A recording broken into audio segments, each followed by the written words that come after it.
আচ্ছা, আপনারা আমার হাতে কি দেখতে পাচ্ছেন? কাঁচামরিচ, তাই না? এখন যদি আমি আপনাদেরকে জিজ্ঞেস করি যে কাঁচামরিচের মধ্যে কি থাকে, তাহলে আপনারা ইজিলি বলে দিতে পারবেন যে ভিটামিন সি থাকে, তারপর হচ্ছে মিনারেলস থাকে, অন্যান্য আরও উপাদান থাকে, তারপর হচ্ছে ভিটামিন এ থাকতে পারে, কে থাকতে পারে।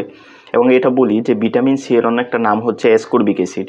যদি বলা হয় যে মরিচের প্রধান উপাদান কি, সেটা হচ্ছে যে ক্যাপসাইসিন, একটা অর্গানিক কম্পাউন্ড যেটা, এবং এই ক্যাপসাইসিনের জন্যই কিন্তু মরিচটা ঝাল লাগে।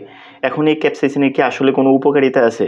এখন আমরা যদি মরিচ খাই তাহলে ঝাল তো অবশ্যই লাগে, কিন্তু এই ক্যাপসাইসিনের উপকার হচ্ছে এটা হচ্ছে অ্যান্টিবায়োটিক হিসেবে কাজ করে।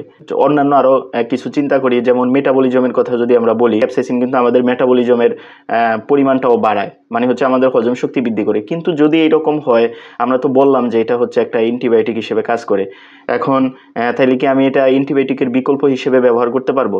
না, এটা কখনোই অ্যান্টিবায়োটিকের বিকল্প হিসেবে ব্যবহার করা যাবে না, কারণ এটার মধ্যে ওই পরিমাণ ক্ষমতা নাই যে আমি চাইলে এটা একটা অ্যান্টিবায়োটিকের বিকল্প হিসেবে ব্যবহার করব।